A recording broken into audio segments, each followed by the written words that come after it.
Bienvenue sur Miamao Live. Aujourd'hui, on reçoit Sole Dosi. Sole Dosi, welcome. Thank you for inviting me and for this. Pleasure. So you have roots in classical dance and piano. Uh-huh. How have these disciplines shaped your relationship to electronic music? Okay, so I spent like 17 years of my life like making like piano music and classical dance. And then when I moved to Milan, when I come from like a small country like in Italy, close to Bologna, and when I moved to Milan, I started to go out as like university girl, and I discovered like super special places that are called Macau and Leoncavallo, which are part of Milan culture and electronic music history of the city. And there I met like some collectives that teach me vinyls and teach me how to produce electronic music and really make me feel like part of that world. I never liked like going to clubs or going to dancing before. Like I thought that was not something for me, but then when I met them, I realized that was the world I belonged to. So I finally like found a meaning in my art and what I was doing before, because after 17 years of classical music I was not feeling anymore the energy as I was a kid, of course, because I was changed, I was a grown-up girl, and I found the same like charm that I found in the beginning of ballet in this, and they really like teach me everything. And after that, I just connected, and I really feel that sometimes like classical music and ballet and electronic music are something that are bounded in my head. It makes sense. I don't know if for other people it's like that, but for me it's very connected. And sometimes, it's just like how the tracks are shaped and how are built, and that is just a kind of connection in musical that I cannot explain, but it's all in my mind. I don't know. And why did you decide to move to Milan? I decided, for university, like I was just graduating high school and I had just to move on, and I wanted to live by myself. And so you did. Okay. Yeah. And so you grew up surrounded by jazz records? Yeah, my grandfather was like a very like jazz vinyl collector, and I take from him like more than 400 records that I have in my place now. And I just started to play some records also sometimes in listening bars, and I like jazz music.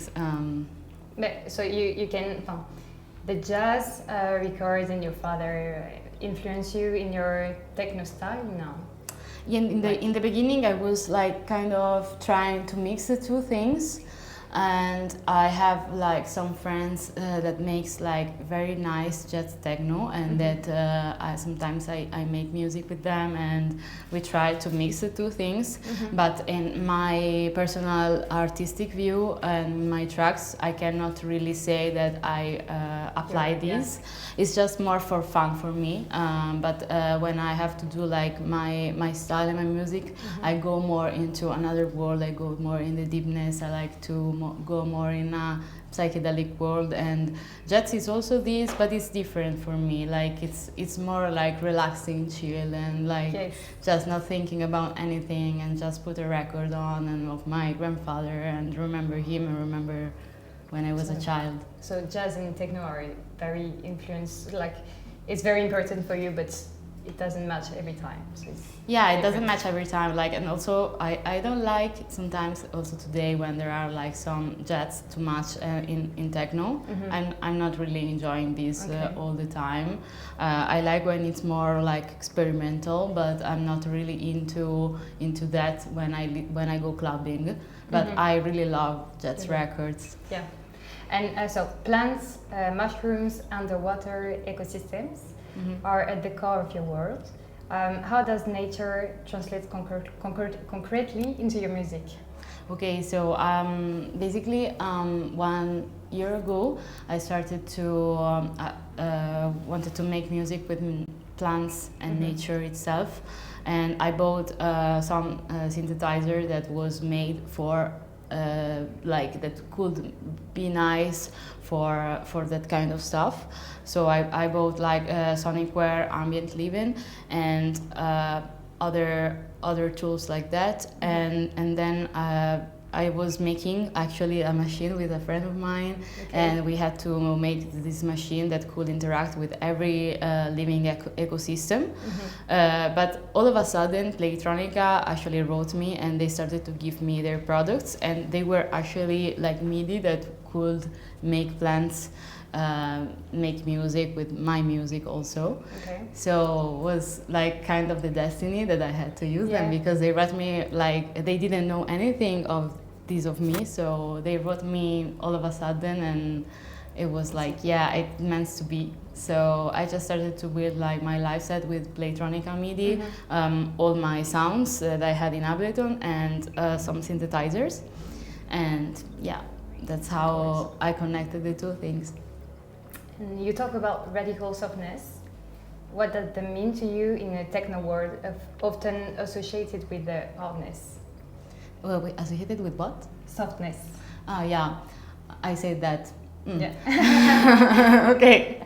Well, I don't know what I was thinking, but I think that in that moment I was thinking that yeah, it's basically I really don't like when techno is too much hi-hats and too much like hard style, but I really like when it's very minimal and very deep and maybe goes it's more elegant for me, and it's just go into something more yeah, like soft, and also you focus on the details, which is the thing that is more important for me, because sometimes I heard that some tracks nowadays are not really like curated in like the minimal aspects, and sometimes when you can just hear like the sound design and the attention that there is there, it's like something so elegant and so it's more it's charming. Yeah. And you sculpt your frequencies surrounded by plants. What is that ritual like for you? Like you mean like making music with, or just in general? I don't have it really. Like sometimes I am very lucky that I have the studio in my place, in my home. So every time that I have like some kind of inspiration, I just go there and I just I have my studio full of plants, and I like to try all of them, and I like to put it different patterns on my synthesizer, and I just like I have fun. It's a kind of meditation for me. And then when I say, okay, I'm a DJ, also I have to make like club tracks, then I just put drums in it, but basically this is the beginning, so this is a kind of my ritual, I think, I guess. How has Dropsy evolved since you founded it with Paula Sands? Yeah, so we started like this project because, of course, like as like female artists in Italy, sometimes was difficult for us, especially when you're young and like you don't have like a recognized career, or you're not like super well known, or don't have like a long-term career. Sometimes like maybe people cannot take you seriously, and sometimes also we were going to places like just to like clubbing and dancing, and we were not feeling safe. And also sometimes we heard like some DJs or our female friends that were saying, yeah, you know, I don't go in this place because I don't feel safe. So we just wanted to create a safe space for women. And in the beginning we just made events, like we were also organizing with a Telegram group. Actually the like girls could come to the clubs and play and come and enjoy the night, and they could organize themselves in the Telegram group to not go home alone. So yeah, it was very tricky, this of course, but I can say that after 2 years, which is just the beginning of the project, I recognize that we have amazing women coming along to dance with us, and they are just standing in the booth in front of us, and they have so much energy, and they come along, and so that's what we wanted. you know. But you said it's more difficult for women in Italy to. It's not that it's difficult. Seriously. Sometimes it's also kind of easy, but it's just that you're not taking seriously, or you're not taken as a serious artist.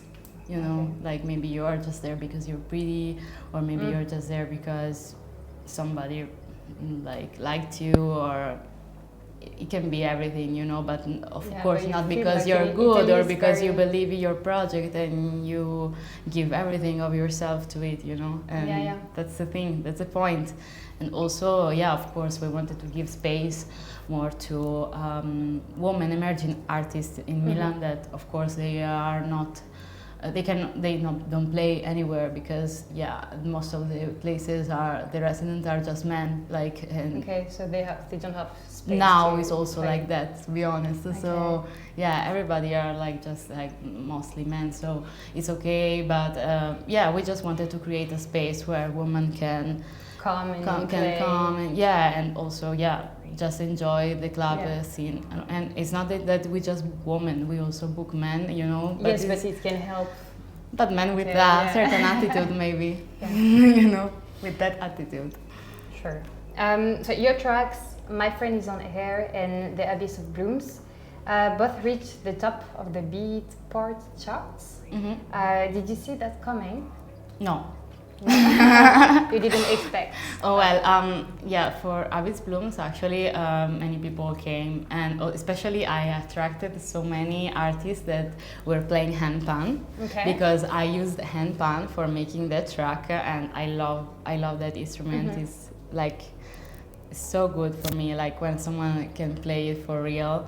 And you know how to play it? No, I don't know how to play. But you no, just used it for I just recorded. But apparently I attracted so many artists that were playing, cool. And I say, let's make music together. And I was like, of course, I really would love to. So that was the most beautiful thing, and I have some people that come to me and tell me, I go to the gym and I listen to your music. Oh, nice. And I was like, I don't like gym, so I'm like, okay, but that's good. Everybody has his own way. Sure. So. Great. And you release on very different labels: Raw, Groove You, Crazy Nose, Rave the Planet. How do you choose where to put out your music? I don't really choose. Sometimes it was more me, it was very different all the time. Sometimes I was thinking about a label, and sometimes there was a label reaching out to me. Okay. It depends. It depends. It was very different for any occasion. And you don't aim to fit into the scene, but to transport your audience into your fantasy. What exactly is that fantasy? Well, this is a very good question. How much time do you have? Let us know. No, well, sometimes since I was very little, everybody was saying that I was living in my own world, and I know that this is for real, this, you know, I sometimes I just like to live in my own fantasy world where everything is just different from the outside, and sometimes I like to know the reality, and also I like to think about the reality in a different way. And I think that the beauty of music is also that it can allows you to do that, because when I listen to music, every kind of music, I just enter in my own world, and that's the beauty of our world and our job and everything that we do. And that's the meaning, basically, bringing in my own musical fantasy, because it's the world where everything and every detail has a meaning, nothing is for granted, and everybody are equals, and many things in many different aspects that I will say that I will change, and through music you can change it. Is the only way. To express yourself also. Express myself, of course, and also just sometimes you just enter in another dimension for just a moment. And so what are your upcoming projects? My upcoming projects are, for sure, I wanted to extend more my live set, and I would like to bring it also more into not only ambient, but also like to move it also more into club, like from ambient to club, for sure. And then I will have a new EP that will go on Modern Minimal by Linear System. And when? The beginning of July. Okay, so soon. Yeah, it's kind of soon, it's true. For summer. Yeah, I didn't think about it, but yeah, it's kind of true. And then, like end of July, I'm gonna have another release on Artbait One, which is a label that I love. Okay. It's like so But nice. you choose it? Yeah, I choose it. I choose it. It's really like, I love all the music that they do. I love also like the community that they create around. It was very nice because I sent the music when it was like the Women's Day, and a woman replied to me and say, yeah, I really like your tracks and I want to do this with you. And she started to like tell to me to build a project with me for a year, and she said, yeah, and happy Flinters Day. And I was like, yeah. Great. That's nice. Great projects to come. Yeah. Well, thank you for coming. Thanks. And you can now go to the booth. Thanks. Merci.